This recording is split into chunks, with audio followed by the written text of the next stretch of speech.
अच्छा, कभी सोचा है कि ये जो दुनिया हमारे चारों तरफ है, ये सच में काम कैसे करती है? आज हम कुछ ऐसी चीज़ों के पीछे छिपे विज्ञान को समझने वाले हैं, जो दिखती तो बहुत सामान्य है, पर हैं बड़ी कमाल की।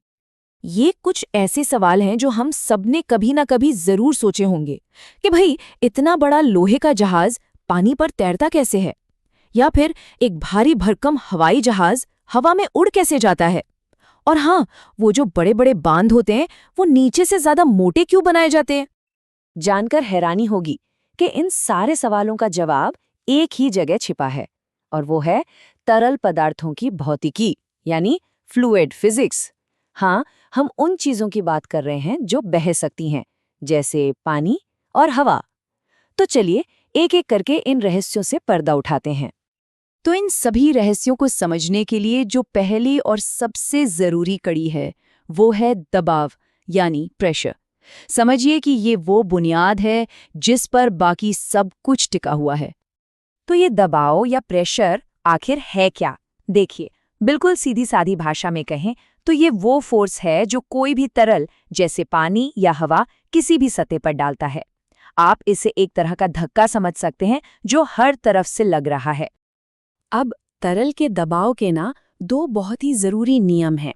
पहला नियम, आप पानी में जितना नीचे जाएंगे दबाव उतना ही बढ़ता जाएगा।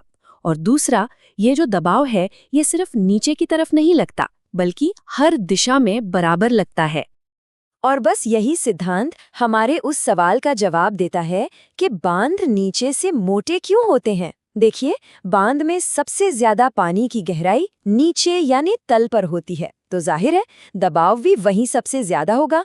बस उसी जबरदस्त दबाव को झेलने के लिए दीवार को नीचे से ज्यादा मोटा और मजबूत बनाया जाता है।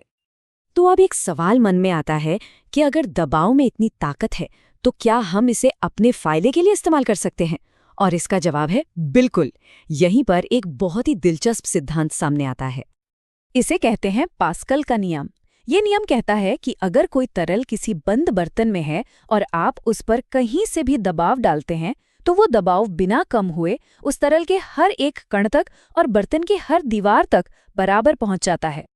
और इस नियम का जो नतीजा है वो तो कमाल का है। हम चाहें तो बल को कई गुना बढ़ा सकते हैं। अरे, हाइड्रोलिक लिफ्ट के बारे में सोचिए। एक छोटे से पिस्टन पर हल्का सा दबाव डालने से एक बड़े पिस्टन पर रखी भारी भरकम कार तक उड़ जाती है। ये पास्कल का नियम ही है जो काम कर रहा है।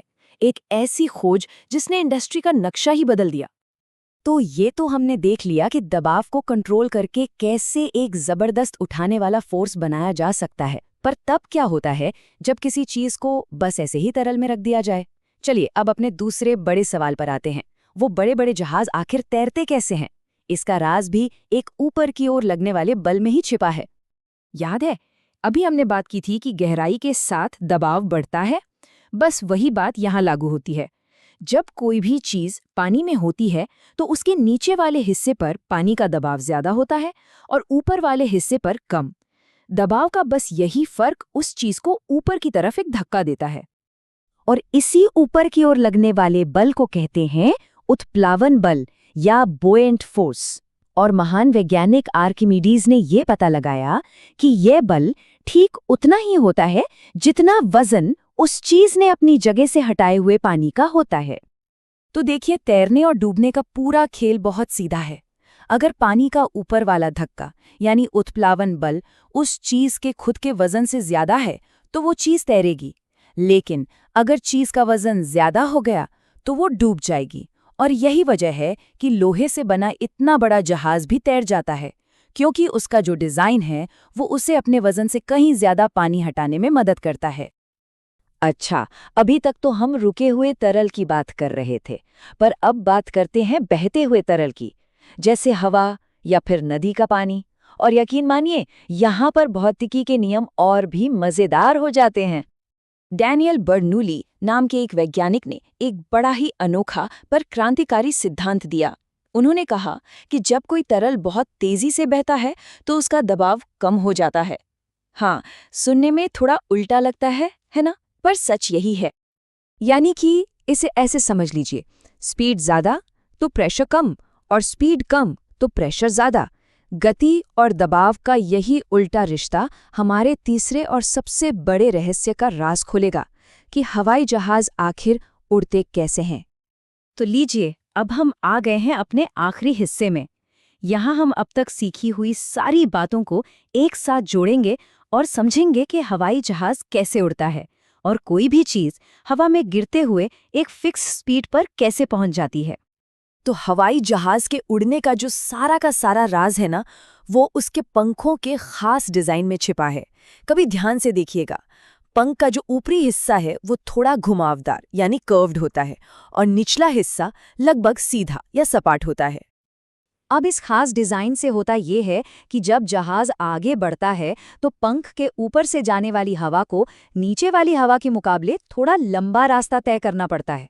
तो एक ही समय में वो रास्ता पूरा करने के लिए ऊपर वाली हवा को नीचे वाली हवा से ज़्यादा तेज़ी से बहना पड़ता है। और बर्नौली का सिद्धांत क्या कहता है? जहाँ स्पीड ज़्यादा वहाँ प्रेशर कम। तो बस पंख के ऊपर हवा तेज़ है, इसलिए वहाँ दबाव कम हो जाता है, और पंख के नीचे हवा धीमी है तो वहाँ दबाव ज़्यादा रहता है। और बस नीचे का ये ज़्यादा दबाव और ऊपर का कम दबाव मिलकर पंख को ऊपर की ओर एक जोरदार धक्का देते हैं। इसी कमाल के धक्के को लिफ्ट कहते हैं।